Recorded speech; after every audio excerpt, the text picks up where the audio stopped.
Hello students, good morning. आज हम आपको महाकवि भूषण के बारे में बताएंगे, फिर उसके पाठ शिवा शौर्य की व्याख्या समझाएंगे। पहले आप महाकवि भूषण के जीवन परिचय के बारे में थोड़ा सा जान लीजिए।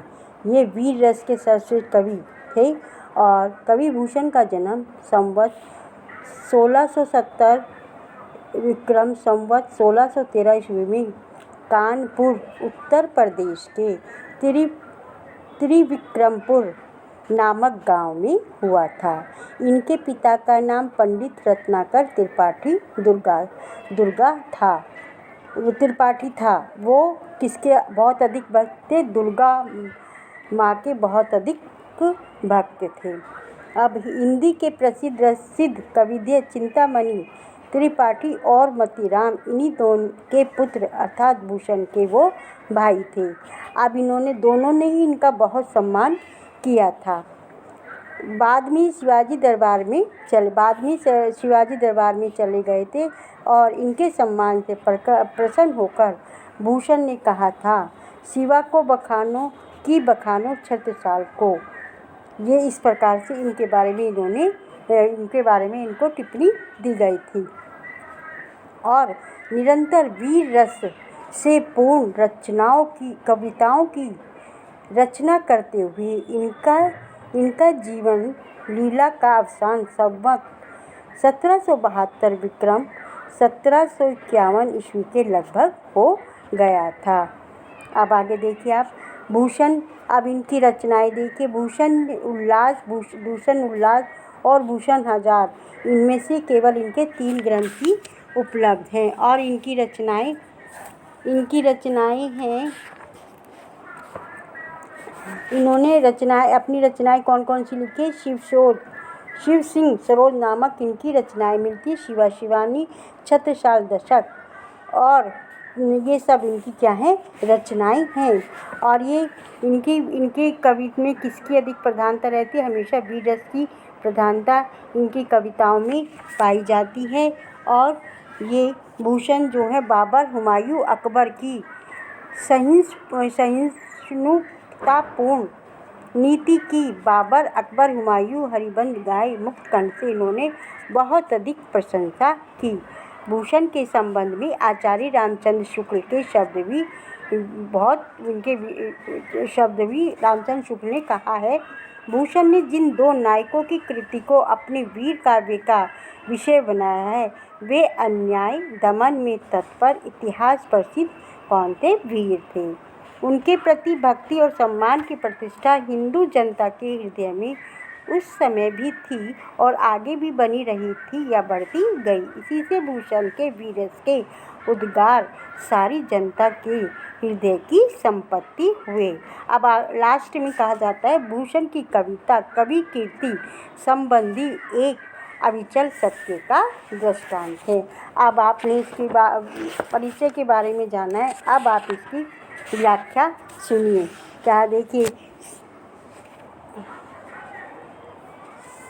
साजी चतुर अंग में उमंग, सर्जा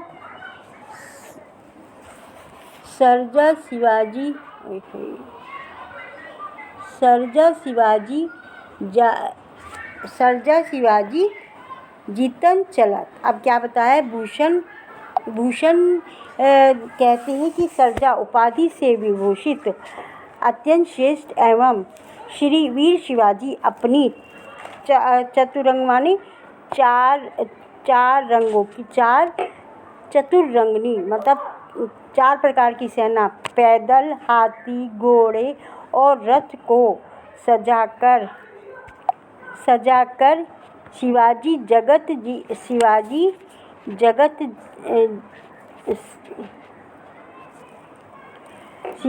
जग जीतन चलते हैं। तो क्या करने चले हैं? को सजाकर अपने अंग अंग में उत्साह का संचार करते हुए वो जीतने के लिए जा रहे हैं। अब आगे देखिए, भूषण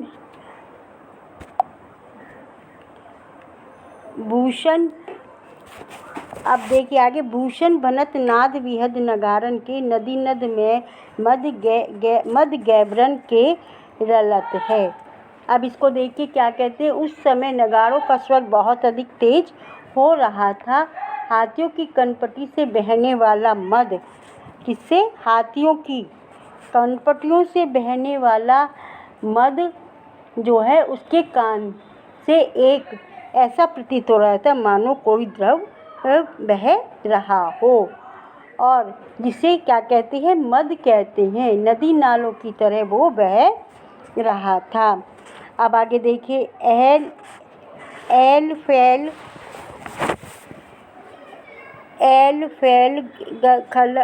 खलक में गैल फैल, गजन की ठैल पैल सैल उसलत है। अब आगे क्या बताया है इन्होंने कि शिवाजी जो है जो नदी नालों की तरह बह रहा था। शिवाजी की विशाल सेना के चारों ओर एल फैल कैल, चारों तरफ फैल जाने से इनके कारण संसार में एक साथ क्या मच गई? खलबली मच गई। क्या मच गई? खलबली मच गई।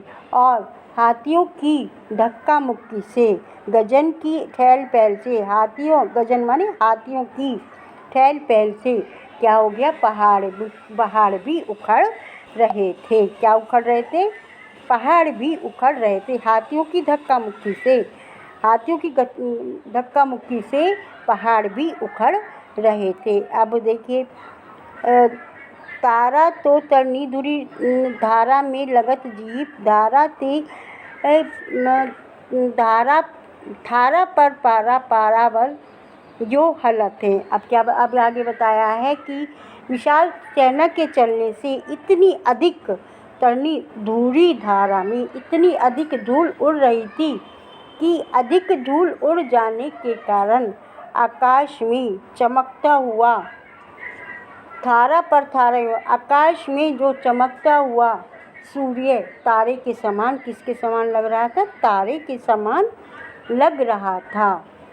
समुद्र इस प्रकार हिल रहा था और थारा पारा पारावार हलत, मतलब समुद्र इस प्रकार हिल रहा था जिस प्रकार जैसे थाली में रखा हुआ पारा हिलता है। समुद्र किस प्रकार हिल रहा था? जिस प्रकार से थाली में रखा हुआ पारा हिल रहा है। और विशाल सेना के चलने से क्या अधिक धूल क्या उड़ रही थी? धूल उड़ रही थी। उस धूल उड़ने के कारण आकाश में चमकता हुआ सूर्य किसके समान लग रहा था? तारे के समान लग रहा था। बाने फहराने घराने घटा जगन के नग फहराने नाही ठारने राव राने देश के। अब आगे क्या बता रहे हैं ये कवि भूषण कहते हैं कि वीर सेनापति शिवाजी के झंडे क्या होने लगे? फहरने लगे। और हाथियों के गले में पड़े हुए घंटे क्या होने लगे? बजने लगे हैं। हाथियों के गले में पड़े हुए घंटे बजने, यह देखकर विभिन्न देशों के आगे है। अब नग बहराने राम ग्राम प्राणे, बाजत निशाने शिवराजू नेस के। अब वहाँ यह देखकर नग फहराने देशों के और राना ठहर नहीं सके, अर्थात सभी जो हैं भयभीत क्या हो गए? भयभीत हो गए। ना ही ठहरावे कोई भी ठहर नहीं सके और भयभीत हो गए। अब आगे देखिए। शिवाजी की सेना के प्रस्थान के भय से क्या हो गए? वो पहाड़ टूट गए और आसपास के गांव में रहने वाले व्यक्ति यह कहकर भागने लगे कि वीर शिवाजी के नगाड़े बज रहे हैं। किसके नगाड़े बन रहे? वीर शिवाजी के नगाड़े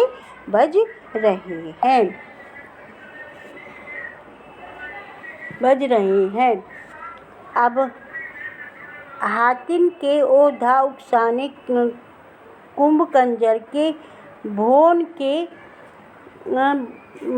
को बाजने लगे अली छूटे लट केस के। अब आगे क्या होता है? भूषण कवि लिखते हैं हाथियों की तेज चाल से, हातिन के रोधा उकसाने, हाथियों की तेज चाल से उनके होदे कैसे पड़ गए? ढीले पड़ गए। हाथियों की तेज चाल से उनके होदे ढीले पड़ गए और हाथियों की कनपटी से बहने वाले मद जिन पर अनेक भौरे मंडरा रहे थे, भौन को बाजे रहे, भौन मतलब क्या मंडराए थे, भौरे मंडराए थे, उनकी तेज के कारण वे भागकर अपने घर में चले गए, यानी कि वन प्रदेश को वो चले गए।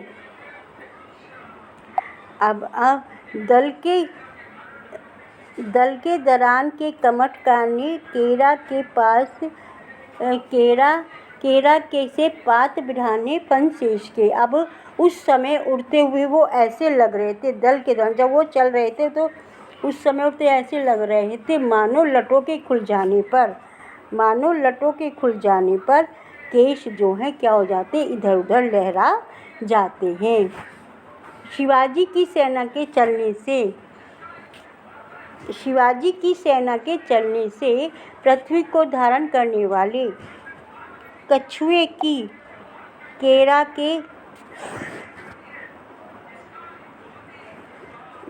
के फल पैन शेष के, उनके कछुए की पीठ भी टूट गई और शेषनाग के फल केले के पत्ते के समान, केले के पत्ते के समान क्या हो गए, फट गए। दल के दौरान छूटत कमान बाण बंदूक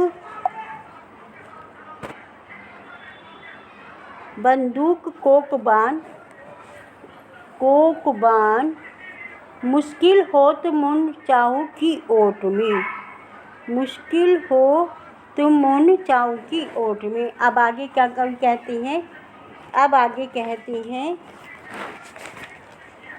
भूषण कवि कहते हैं कि शत्रुओं की ओर से भयंकर धनुष, छूटत कमान बाण मतलब धनुष बाण, बंदूकों तथा बंदूक कोकवान माने कोकवान नामक भयंकर शब्द वाले बाणों की निरंतर हो रही भीषण बौछार में मोर्चे की ओट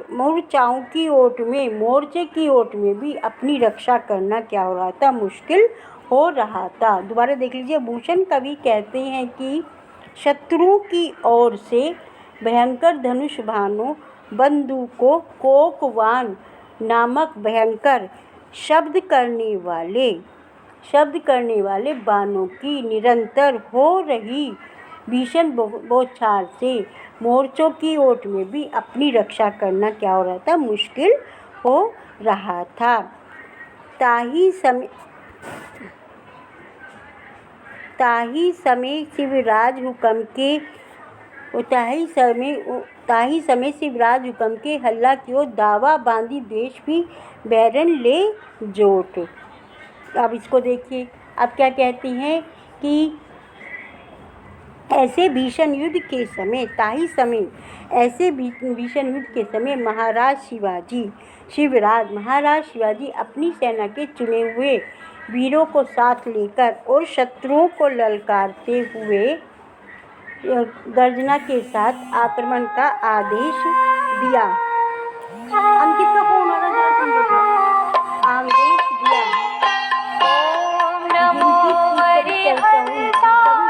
आगे कहते हैं, भूषण बनत तेरी हिम्मत,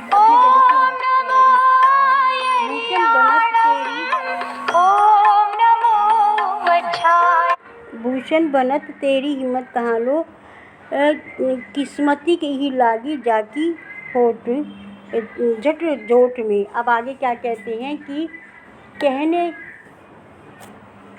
कि कभी जिनकी वीरों के समूह में कोई कीमत ही, भूषण से बनत तेरी हिम्मत, उनकी कोई भी कीमत नहीं है।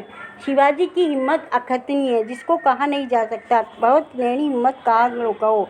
भूषण कवि कहते हैं कि शिवाजी की हिम्मत को कहा नहीं जा सकता, वीरों के समाज में अत्यधिक वो सम्माननीय है। यह हे शिवाजी, तेरी सेवा दुर्दर्श और अपनी मूंछों को ताव दे देकर शत्रु के किले के कंगूरों पर पैर रखकर, किसके, अपनी मूंछों को ताव देकर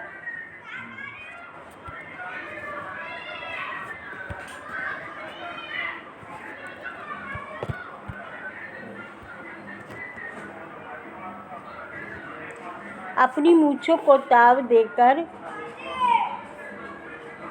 शत्रु के किले के कंगोरों पर पैर रख रख कर, किसके किलों पर? शत्रु के किले के कंगूरों पर पैर रख रख कर शत्रु सैनिकों को घायल करके अथवा मारकर किले के अंदर ही कोट कूदे। कोट माने किले, मुखे कूद पड़े, किले के अंदर ही कूद पड़े।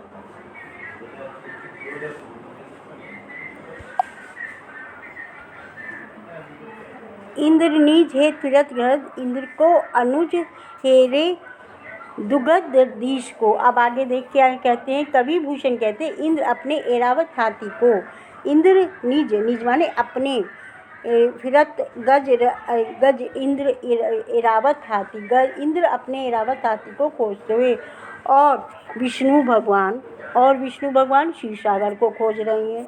इंद्र तो अपने इंद्र एरावत को खोज रहे हैं, और कौन? और विष्णु कौन क्या खोज रही है? अपने क्षीर सागर को, दुग्धानीश को, क्षीर सागर को खोज रहे हैं। भूषण कवि कहते हैं कि ये हंस मान सरोवर,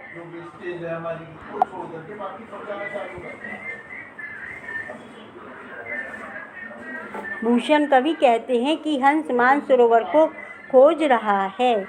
ब्रह्मा जी अपने वाहन हंस को और चकोर चंद्रमा को क्या कहते हैं? किसको खोज रहा है? कवि तो अपने हंस मान सरोवर, सरिता माने मान सरोवर को खोज रहा है, और ब्रह्मा जी अपने वाहन हंस और चकोर किसको ढूंढ रहा है? रजनीश की चंद्रमा, किसको? चकोर चंद्रमा को ढूंढ रहा है। सहित सने तने सराज यो करनी करिए तेवे होतु ते अचंबो देवी कोटियो 3300। अब आगे क्या है? हे शाहजी के पुत्र, साहित तने, हे शाहजी के पुत्र, आपने इस प्रकार से कार्य करनी करिए कि आपने इस प्रकार के कार्य किए जिनको देखकर 33 करोड़ देवताओं को भी क्या होता है? आश्चर्य होता है। मतलब क्या कहते हैं? हे शाहजी के पुत्र शिवाजी, आपने इतनी इस प्रकार के कार्य किए जिनको देखकर 33 करोड़ देवताओं को भी बहुत आश्चर्य होता है। अब पावत ने तेरे हरे तेरे जस्मे ही ने निज गिरी को गिरीश हरे गिरजा गिरीश को। आप क्या कहते हैं? जिन सब तुम्हारे वश में कुछ नहीं है, अब तुम्हारे वश में खोई हुई अपनी अपनी वस्तुओं को खोज रही हैं। सब तुम्हारे यश में खोई हुई निज अपनी अपनी वस्तुओं को खोज रहे हैं। शंकर गिरी को गिरीशी हरि गिरजा गिरीश को, और शंकर बर्फ से ढके हुए कैलाश पर्वत को ढूंढ रहे हैं। कौन? शंकर बर्फ से ढके हुए कैलाश पर्वत को खोज रहे हैं, तो पार्वती जी भगवान शंकर को खोज रही हैं। हाँ, अब मैंने आपको व्याख्या समझा दी। अब आपको जो इसमें समझ नहीं आया है वो आप कॉल करके पूछ सकते हैं, और साथ में भूषण कवि क्या जीवन में परिचय कॉपी पर लिखकर सेंड करें, वो मैं आपको सेंड कर दूंगी। आप उसको सेंड करें, और इस व्याख्या में यदि आपको किसी प्रकार की भी कोई परेशानी आती है तो आप दोबारा कॉल करके पूछ सकते हैं।